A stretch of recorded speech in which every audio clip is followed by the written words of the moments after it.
전능하사 천지를 만드시고 내가 믿사오며 그 외아들 우리 주 예수 그리스도를 믿사오니 이는 성령으로 잉태하사 동정녀 마리아에게 나시고 본디오 빌라도에게 고난을 받으사 십자가에 못 박혀 죽으시고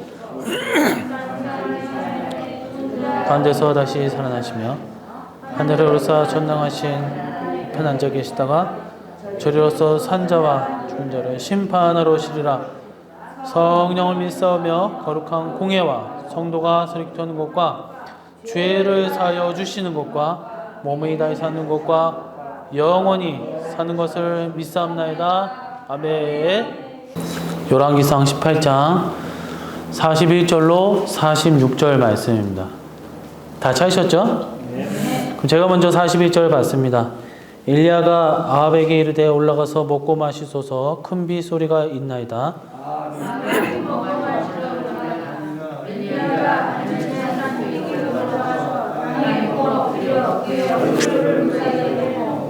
그 회사원에게 이르되 올라가 바다 쪽을 바라보라. 그가 올라가 바라보고 말하되 아무것도 없나이다. 이르되 7번까지 다시 가라.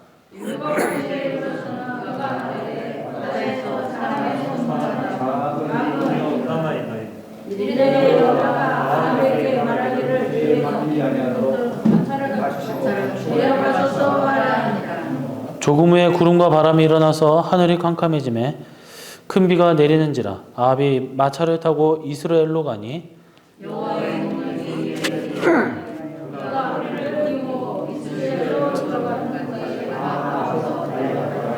아멘. 할렐루야. 오늘도 하나님의 은혜가 함께 하시기를 간절히 소망합니다. 오늘은 열왕기상 18장 41절에서 46절 말씀 중심으로 엘리야의 기도라는 제목으로 하나님의 말씀을 전해 보도록 하겠습니다. 무슨 일을 시작할 때 그리고 중요한 일을 할 때마다 우리가 스스로 점검해야 하는 중요한 신앙적 모습이 있다면 바로 이 기도의 신앙이다라고 할 수가 있습니다. 성경은 여러 믿음의 사람들의 모습을 통해 기도의 여러 모델들을 선보여주고 있습니다만 오늘 우리가 살펴보는 이 여러 가지의 모습 중에 엘리야의 모습도 이를 잘 반영해 주고 있다라고 할 수가 있겠습니다. 엘리야는 구약 시대를 대표하는 선지자다라고 할 수가 있는데 그의 이름은 나의 하나님은 여호와시다라는 의미가 담겨져 있습니다. 이 같은 이름의 뜻은 당시 우상 숭배로 찌들어 있던 이 북이스라엘 대표 왕이라고 할 수 있겠죠. 왕에서부터 또 거기에 이제 정치인들서부터 해가지고 오늘날 장관들, 관공서 여러 가지 다 포함해서 모든 백성들 이스라엘이 완전히 그 극을 달하고 있는 타락 속에서 여호와 하나님께서 그러니까 이스라엘 민족인데도 불구하고 여호와가 진짜 신인지 아니면 바알이 진짜 신인지 분간을 할 수 없을 정도로 그 정도로 굉장히 신앙적으로 타락한 시대였다라고 할 수가 있겠습니다. 이같이 악한 시대, 이 불신앙의 시대에 엘리야는 오로지 하나님만 참으로, 그러니까 참되신 하나님이심을 그 이름을 통해 사역을 통하여서 분명히 선포하고 있다라는 거죠. 그래서 엘리야의 이러한 사역은 종교다원주의의 배도가 극심한 오늘날 우리가 살고 있는 이 시대에 분명히 우리에게 주시는 메시지가 담겨져 있다는 거예요. 오직 예수님의 신앙을 붙잡고 나아가야 된다는 그런 믿음의 결단이 있어야 된다는 거죠. 그래서 엘리야의 위대성은 여러 모습으로 드러나는데 그중 가장 뚜렷한 증거 중에 하나가 바로 하나님께 부르짖고 하나님의 은혜와 응답을 구하는 그의 위대한 기도적 신앙이다라고 할 수가 있겠죠. 그래서 이제 본문을 우리가 살펴보면서 엘리야의 그 기도가 대체 무엇인가? 그는 어떻게 기도했는가? 그리고 그것을 접목했을 때 이 시대를 우리는 어떻게 살아가고 어떻게 이기고 어떠한 신앙으로 우리가 승리할 수 있을 것인가? 함께 그 기도의 신앙을 모델로 삼기를 오늘 알아보면서 그래서 깨닫기를 주님의 이름으로 간절히 축원합니다. 자, 첫 번째로 엘리야의 기도는 땅에 꿇어 엎드려 기도했다라는 것입니다. 42절에 보니까 아합이 먹고 마시러 올라가니라 엘리야가 갈멜산 꼭대기로 올라가서 땅에 꿇어 엎드려 그의 얼굴을 무릎 사이에 넣고라고 하였습니다. 엘리야는 먼저 하나님께 기도할 때 땅에 꿇어 엎드려 기도했다고 했어요. 이는 그가 겸손한 그런 기도를 했음을 의미합니다. 아니 그게 무슨 말이냐라고 할 수 있겠어요. 우리가 기도하는 자세는 우리가 하나님을 향한 자세와 직결됩니다. 때로는 우리는 하나님과 교제하고자 기도하고 하나님께 일상의 상황에서도 어떻게 보면 대화할 수도 있어요. 그래서 일을 하는 중에도 사람을 만나는 중에도 길을 가는 중에도 기도할 수 있고 생각하면서 우리가 중얼중얼 거릴 수 있다는 거예요. 감사할 수도 있고 우리가 가다가 뭐 무슨 일이 뭐 성립이 되고 잘 되면 아 하나님 정말 감사합니다 가면서 얘기할 수 있잖아요. 그것도 기도죠. 또 하다가 아 하나님 죽을 뻔했는데 또 저를 살려주셔서 감사합니다. 이것도 역시 기도라는 거예요. 하지만 때로는 인생의 크나큰 위기와 어려움이 닥칠 때 고통이 밀려올 때 그것을 해결하고자 도저히 자신이 감당할 수 없는 절박하고 너무나도 긴박한 상황 속에서 간절한 자세로 겸손히 기도를 해야 될 때가 있다는 거예요.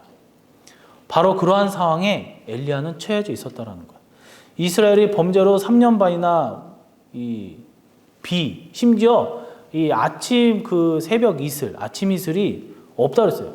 그러니까 생각해 보세요. 3년 6개월, 3년 반 동안 1년 동안 비가 안 내려도 우리나라도 뭐 작년인가 재작년인가 뭐 막 소양강 그 강에 보면은 막 다 메말라가지고 옛날에 있었던 마을이 막 드러나고 초가집이 막 나오고 그러잖아요.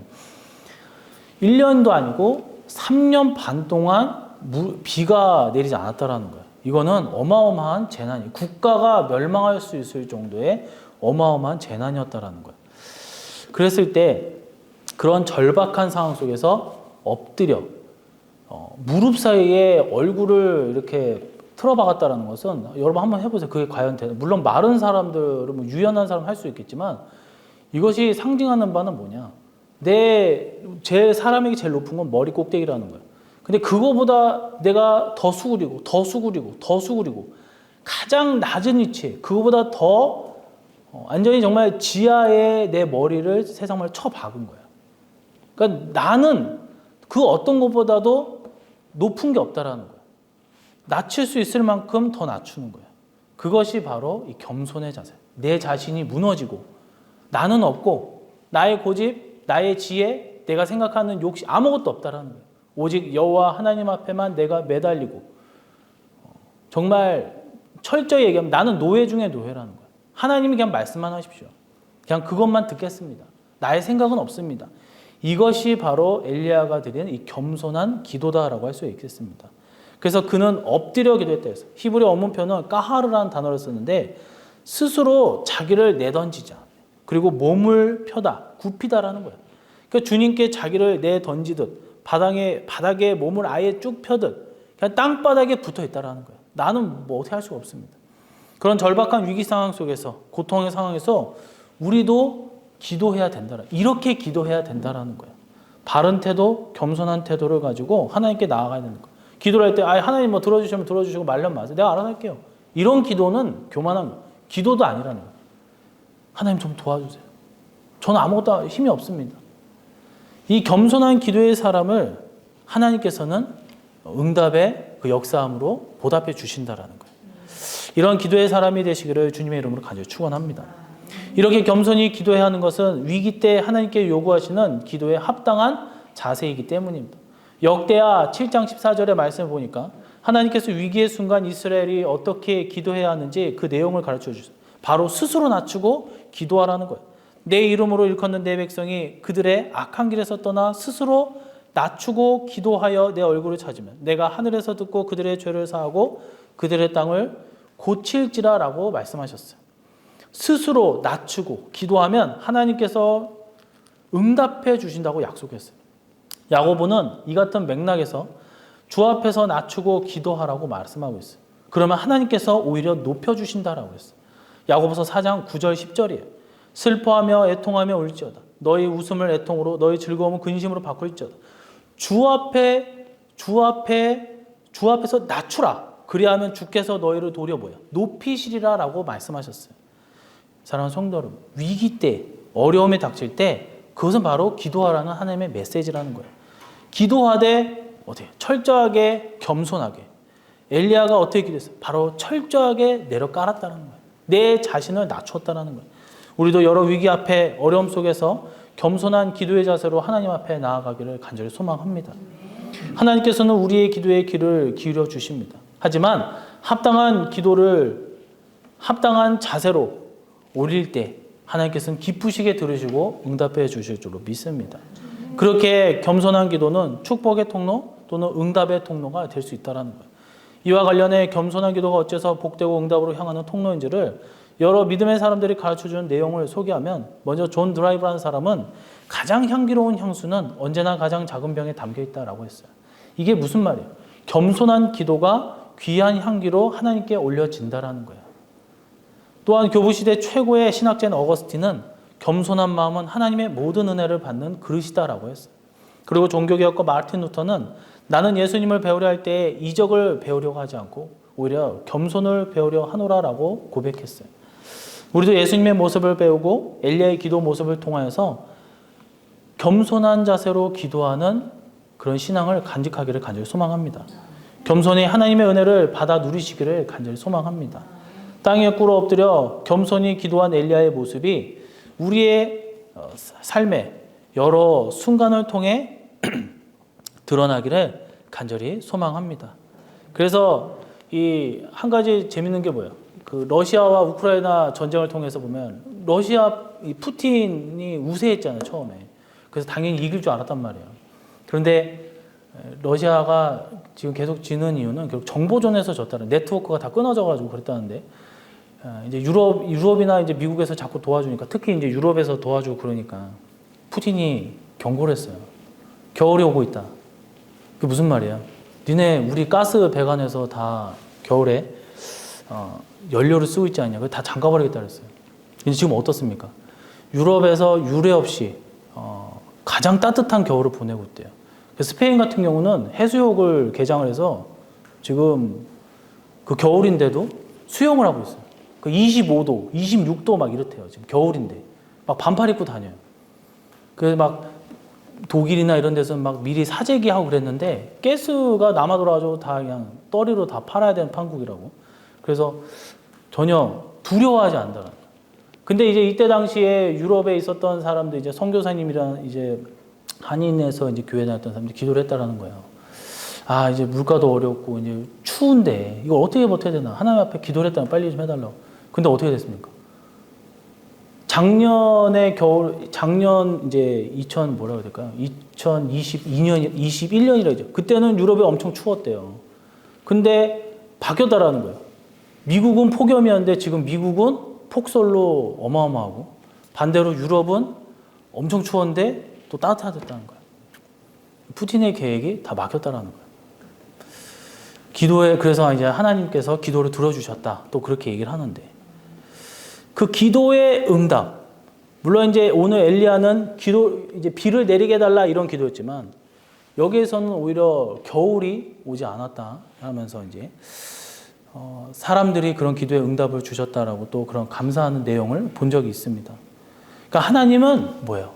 사람의 생각으로, 사람이 그렇게 강하고 뭐하고 하지만 하나님이 움직이시면, 이 자연계를 움직이시면 사람의 힘은 뭐 아무것도 아니다라는 거예요.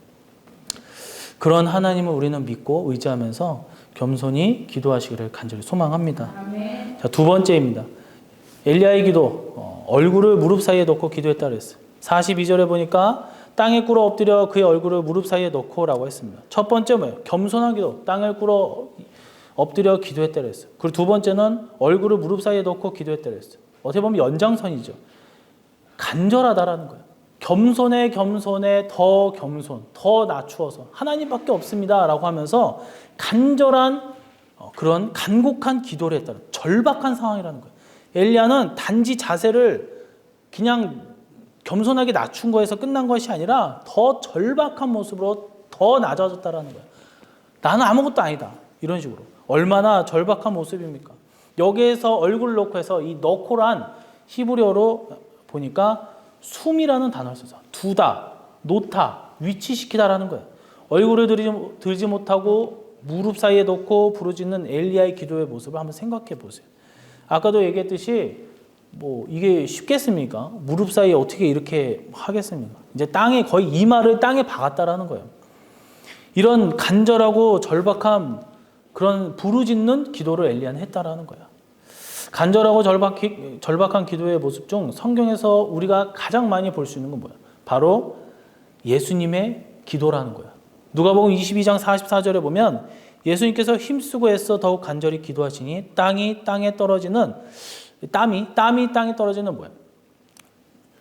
핏방울 같다 그랬어요. 핏방울 같다. 또한 히브리서 5장 7절에서는 그는 육체에 계실 때에 자기를 죽음에서 능히 구원하실 이에게 심한 통곡과 눈물로 간구와 소원을 올렸고 그의 경건하심으로 말미암아 들으심을 얻었느니라라고 했어요. 예수님의 기도의 모습은 모두 같은 상황을 묘사하고 있어요. 십자가를 앞에 두고 예수님께서 겟세마네에서 이제 기도를 하실 때 장면을 묘사하고 있을 때 예수님은 뭐야? 하나님의 아들이에요. 영원히 성부 하나님과 하나 되신 분이에요. 그래서 그냥 마음으로 생각하시면 되는 거예요. 하지만 그러지 않았어요. 절박한 그런 상황 속에서 절박한 모습으로 오죽했으면 땀이 핏방울처럼 그러니까 쥐어짰다라는 거야. 막 기도했다라는 거야. 뭐 실제로 이게 뭐 땀이 뭐 어떻게 그래 뭐 과학적으로 의학적으로 어떻게 되는지 모르겠지만 땀을 막 흘렸는데 땀이 났는지 아니면 막 여기저기 문디다 보니까 막 피투성이 됐는지는 모르겠지만 중요한 건 절박했다라는 거예요. 그래서 히브리서는 심한 통곡과 눈물과 간구로 결국 소원을 아뢰했다라고 기록했다라는 거예요. 우리 인생에도 그렇게 기도해야 할 위기가 참으로 많이 있을 줄로 믿습니다. 그러니까 위기가 없어야 되지만 우리 인생은 언제나 위기가 더 많다라는 거예요. 그러한 때에 엘리야의 기도의 모습, 우리의 주님의 모습을 기억하시기를 바랍니다. 겸손히 그리고 간절히 그런 기도가 있어야 된다라는 거예요. 오스미 요시노리라는 박사가 있어요. 그는 2016년 노벨 생리학의학상을 수상했는데 그 연구 핵심 내용이 뭐냐면 단식과 자기 포식이라는 거예요. 쉽게 말해 단식을 하게 되면 우리 몸에 좋지 않은 성분을 다 배출한다는 거예요. 그러니까 한 번씩 이제 단식을 하면 좋다고 하죠. 그래서 여러 몸의 질환을 일으키는 것을 제거하고 이 암세포는 이제 영양이 많으면 더 암세포가 막 증가한다고 그러잖아요. 암세포 그리고 백혈구가 막 그런 안 좋은 것들을 다 먹어치운다고 그래요. 그래서 간헐적 단식으로 하면 뭐 당뇨, 염증, 혈압 등을 여러 문제들을 위험 요소들을 이제 좀 줄인다라고 얘기를 한다는 거예요. 이 모든 것이 단식 때 나타나는 이 자기 포식 메커니즘 때문이다라고 이제 주장을 하게 되는데 노벨상까지 받았으면은 근거가 있는 소리겠죠. 그래서 자기 포식이 이루어질 때 우리 몸에 여러 손상된 이 세포가 회복되고 축적된 노폐물도 다 뽑아낸다라는 거예요. 그러니까 다 배출한다라는 거예요. 그래서 이제 사람이 아프면 뭐야? 막 먹이잖아요. 근데 이 호랑이가 그러면 호랑이는 아프면 아무리 맛있는 뭐 사슴이나 뭐 이런 것도 사냥을 하지 않습니다. 먹질 않아요. 동물들은 아프면 그냥 굶습니다. 그러면서 회복을 해요. 근데 사람은 아프면 계속 먹이잖아요. 그래서 이 간헐적 단식이 결국 우리의 몸을 회복시킨다는 거예요. 흔히 기도 중 가장 절박한 기도가 뭐였어요? 바로 금식 기도가 있다는 거예요. 고통 중에 식음을 전폐하고 모든 것을 하나님 앞에 맡기는 것. 오로지 하나님의 은혜만을 구하는 간절하고 부르짖는 기도. 육체적으로 봤을 때는 나를 죽이는 거예요. 나를 살리는 것이 아니에요. 왜냐하면 영양을 섭취해야 내가 이 생명을 유지할 수 있잖아요. 하지만 오히려 그러한 기도가 우리의 길을 열어주고 우리를 일으켜 세워주고 우리를 회복시켜주고 우리의 모든 문제를 해결해 준다라는 거예요. 엘리야가 무릎 사이로 얼굴을 넣어 절박하게 기도했다는 것은 바로 이와 같다라는 거예요. 이 시대에 우리가 드려야 할 절박하고 간절한 기도를 바로 회복해야 될 줄로 믿습니다. 이 시대 보세요. 어마어마한 막 뭐 성적인 타락도 있고 그리고 얼마 전에 뉴스를 보니까 신혼부부가 길 가다가 어떻게 좀 쳐다봤다고 차에서 누가 내려가지고 한 대 때렸어요. 근데 손에 보니까 그 너클이라고 있어요. 이렇게 손 모양으로 생긴 이제 쇳덩어리 같은 거 있는데 그걸 얼굴에 쳐버렸어요. 그 여기가 무너져가지고 뭐 어떻게 급하게 수술도 하고 했지만 실명 위기에 처했단 말이에요. 이거 보니까 운전자가 또 그 때린 사람이 10대예요, 10대. 요즘은 뭐 10대가 됐든 뭐 초등학생이 됐든 다 악하단 말이에요. 악하단 말이에요. 지나가는 개들도 악해요. 보면 요즘에는 다 막 물고 막 세상이 다 뭐야? 악으로 타락했다라는. 왜요? 교회를 떠나고 교회를 비방하고 결론적으로 말씀을 떠나고 신앙이 점점 희미해지고 와 여호와 하나님이 바로 우리의 신이구나 아닌가? 마귀가 우리의 신인가? 이렇게 지금 분간할 수 없는 거예요. 그래서 우리나라 봐요. 점점 뭐 크리스마스는 뭐 크리스마스냐 그거보다도 뭐야 할로윈 축제를 더 하자. 막 귀신을 추대하는 그런 축제를 더 하잖아. 야 이게 우리의 진짜 신이다 이러면서 야 놀자. 뭐가 진짜인지 뭐가 진리고 뭐가 거짓인지를 모르는 이 시대에 우리가 살고 있다는 거야. 엘리야 시대와 같은. 우리는 이럴 때에 이 절박한 기도로 승리하시고 길을 열어 나가시기를 간절히 소망합니다. 세 번째입니다. 사환에게 7번까지 다시 가게 하였다라고 했어요.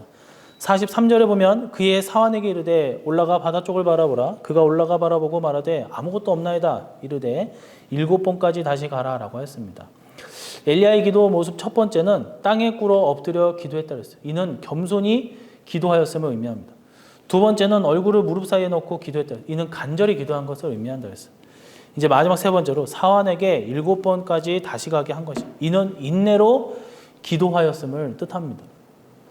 엘리야는 하나님께서 비를 내려주신다는 약속을 받았고 그 약속을 믿고 기도하였어요. 하지만 하늘에서는 여전히 뭐예요? 태양볕 우리나라보다 얼마나 덥겠습니까? 장렬하고 구름조차 없었어요. 그런 상황에서 엘리야가 할 수 있는 것, 해야 할 것, 그거 무엇일까요? 그것은 바로 계속 기도하는 거예요. 그는 기도하는 중에 사안을 보내고 또 보내서 이 하늘의 그 동태를 살피는 거죠. 하늘의 모습이 어떤가? 야, 뭐가 좀 변화가 있냐? 아니요, 변화가 없는데요. 야, 한 번 더 봐라.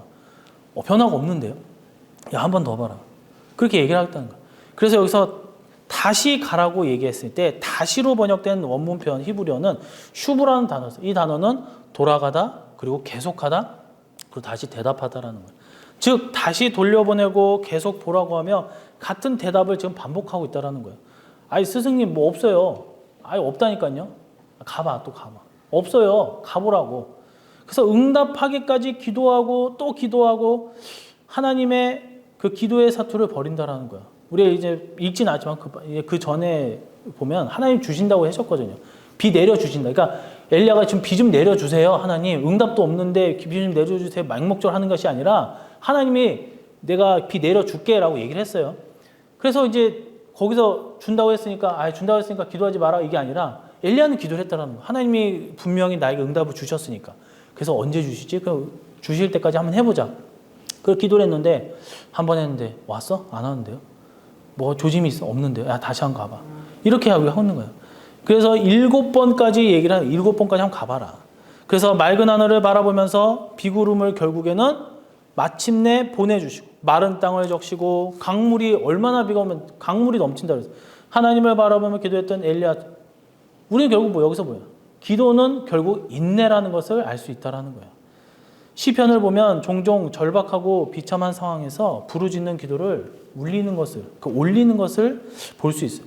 그런데 아무리 기도해도 응답이 되지 않는 것은 어떻게 돼요? 결국엔 우리랑 사람 똑같은 사람이니까 한탄하는 내용도 나오기도 해요. 대표적으로 시편 13편 1절에서 2절을 보면 여호와여 어느 때까지니까 나를 영원히 잊으시나이까 주의 얼굴을 나에게서 어느 때까지 숨기시겠나이까 나의 영혼이 번민하고 종일토록 마음에 근심하기를 어느 때까지 하오며 내 원수가 나를 치며 자랑하기를 어느 때까지 하리이까. 대체 언제까지 내가 이 기도를 해야 응답해 주시겠냐라는 거예요. 하나님께서 혹시라도 나를 잊으신 거 나를 버리셨나? 그래서 내가 기도를 아무리 해도 응답이 없는 건가? 이렇게 지금 토로하고 있다는 거예요. 이렇게 고통스럽고 절망스러운 상황에서 시인은 대체 어느 때까지라는 표현을 4번이나 사용했어. 얼마나 답답하면 그랬겠습니까? 그런데도 결국 뭐예요? 응답이 없었다라는 거예요. 그럼 이럴 때 어떻게 해야 될까? 그 대답은 분명하다라는 거예요. 응답이 있을 때까지 문제가 해결될 때까지 인내하며 기도한다라는 거예요. 예수님 한번 보세요. 예수님은 우리에게 종말 신앙을 권면하시면서 항상 기도하고 낭망치 말아야 된다라고 분명히 말씀하셨어요. 누가복음 18장 1절에서 7절 말씀 보면 그 불의한 재판관 비유가 나오잖아요. 그래서 첫 1절에 보면 예수님께서 그들에게 항상 기도하고 낙심하지 말아야 될 것을 비유로 말씀하며 라고 얘기하면서 이제 기니까 불의한 재판관을 얘기하는데 6절 7절 보면 주께서 또 이르실 때 불의한 재판장이 말하는 것을 들으라. 하물며 하나님께서 그 밤낮 부르짖는 택하신 자들의 원한을 풀어주지 아니하시겠느냐. 그들에게 오래 참으시겠느냐라고 했어요. 하나님의 택하신 성도들의 그 부르짖음을 결코 외면하지 않으신다라는 거예요. 그러니 낭망하지 말고 인내로 기도해야 될 줄로 믿습니다. 끝까지 기도하고 기도함으로 견디고 또 견딤으로 최후 응답을 받는 우리 성도님들이 되시기를 주님의 이름으로 간절히 축원합니다. 그래서 5만 번의 기도의 응답을 받았다. 그거 어떻게 다 세는지 모르겠지만 이 조지 뮬러 같은 경우는 이 고아원의 창시자라고 하잖아요. 그래서 고아들의 수요품을 주안에서 형제된 여러분들 여러 사람들로부터 도움을 받았는데 어떤 스코틀랜드인 중에 여러 해 동안 고아원에 많은 돈을 보낸 어떤 신사가 있었어요. 근데 그에게는 한 아들이 있었는데 하나님을 믿지 않았어요. 그래서 항상 그의 아들을 위해서 기도하였고 조지 뮬러도 그 신사의 아들을 위해서 열심히 기도했다는 거예요. 그러다가 그로부터 시간이 지나서 이 아버지는 이 신사는 결국 이제 눈을 감게 되는데 숨을 졌어요. 숨지게 되는데 결국 아들이 이제 그 신앙 영접 예수님을 영접한 것을 보지 못하고 눈을 감았는데 이제 이렇게 하다 보니까 이제 아버지도 죽고 그래서 그 아들도 뭐 어디 떠나고 그래서 소식이 끊겼어요. 그러다가 그 아들이 하루는 딱 고아원에 나타나게 된 거예요. 그래서 그는 말하기를 제 아버지의 문서를 찾아보니까 아버지는 많은 금액을 이 고아원에다가 보냈던 것 같습니다. 그래서 저도 생각해 볼 때 여기서 봉사를 하고 이 고아원에 섬기면 돌아가신 아버지에게 어느 정도 기쁨을 가져다 주지 않겠습니까? 라고 하면서 이제 조지 뮬러와 함께 고아원에서 봉사를 했다라는 거예요. 그렇게 그는 뮬러와 함께 봉사하며 어린아이들을 섬기게 되었어요. 그리고 그의 아버지의 간절한 소원이었던 마침내 예수님을 영접하게 되었죠. 그는 자기의 신앙을 고백할 때 고아원 직원들이 말하기를 우리는 조금도 그가 예수님을 영접한 것에 대해서 이상히 여기지 않았다. 놀랍지도 않았다라고 했어요. 왜냐하면 이미 38년 동안이나 뮬러 씨가 쉬지 않고 당신의 회심을 위해 기도를 계속했으니까요 라고 대답했다라는 거예요. 조지 뮬러의 기도는 그냥 잊어버린 줄 알았어요. 그러나 그를 위해서 38년 동안 기도했다라는 거예요. 38년 만에 결실을 맺었다라는 거예요. 그렇습니다. 어떨 때는 빠르게 응답이 오는 경우도 있어요. 우리는 흔히 이걸 응급실 기도라고 하기도 응답이라고 하는데 이처럼 또 한참 뒤에 오는 응답도 있어요. 하지만 기도하면 반드시 하나님께서는 그것을 들으시고 응답해 주실 줄로 믿습니다. 그것이 합당하다면 하나님께서는 들어주신다라는 거예요. 제가 기억이 잘 안 나는데 갑자기 생각나서는데 야고보서 4장 6절인가요? 맞나요? 모르겠는데 거기서 나오잖아요. 잠시만요. 한번 찾아볼게요. 야고보서 제가 기억이 잘 안 나는데 맞는 것 같은데.